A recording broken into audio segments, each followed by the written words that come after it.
On this from F. William Engdahl. He's a geopolitical analyst and author of Seeds of Destruction, The Hidden Agenda of GMO. What is wrong with GM food? Well, the fundamental problem with GM food is that it's genetically and biologically unstable. There's no genetic modification known to science, and this I have from some of the top scientists in the world on this question, that's stable. It's always mutating. Number two, all the GM products that are in the human and animal food chain over the last 20 years are modified primarily to do one thing. 80% of all the GM is modified to accept chemicals, pesticides, Monsanto Roundup being the most prominent of them, which are highly, highly toxic. And they're modified to be resistant to that deadly chemical, so that it kills everything in sight except the Monsanto corn or the Monsanto soybeans, or what will you. And those chemicals are equally as dangerous to the human food chain as the GMO seeds themselves. And clearly these are the concerns that these protesters and demonstrators have. But why are they targeting a US company in so many countries throughout the world, and why now?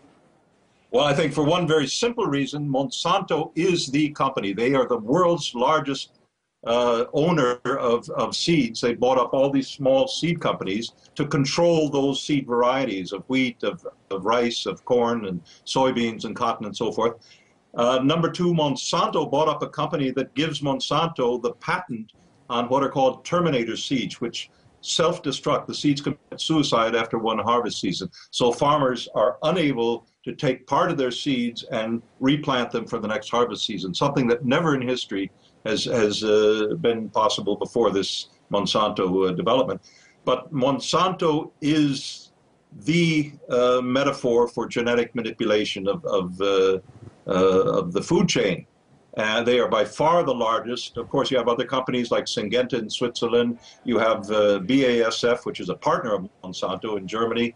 You have Dow and DuPont Chemicals. But Monsanto is really the giant of the four horsemen of the GMO apocalypse. And why is the US government so keen to protect its interests?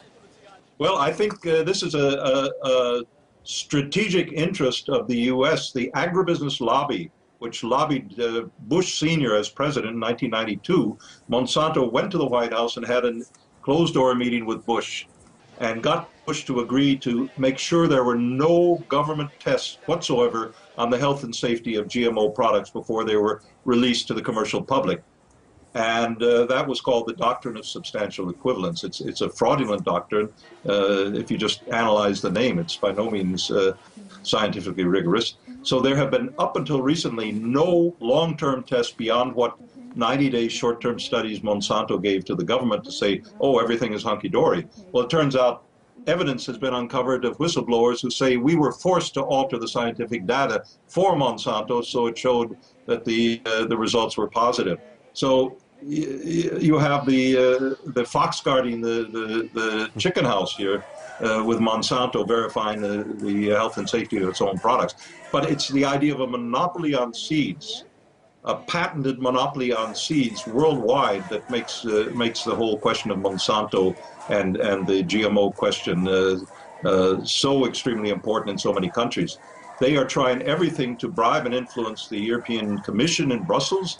A study came out in France at the Ken University, September of last year. It was published in a peer-reviewed, serious scientific journal of toxicology by Professor Seralini and his colleagues in France, showing that rats fed with GMO Monsanto rice, or corn rather, had huge incidence of cancer tumors compared with non-GMO rats.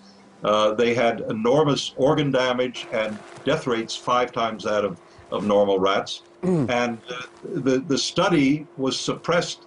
Well, it was damned by the European Union's European Food Safety Administration, and it turns out most of the scientists on the panel had ties to Monsanto. So it's just a corruption that Monsanto tries to infiltrate its way. They try to block labeling in California because that would damage their whole product situation in America, where people are beginning to wake up. So yeah, I think there's a sea change going on against not only Monsanto, but biological engineering of our food chain. We don't need it. Very, very interesting to hear thoughts on this. F. William Engdahl, geopolitical analyst, and of course, if you want to find out more about his thoughts on this, read his book, Seeds of Destruction, The Hidden Agenda of GMO. Thank you very much for your thoughts live on RT.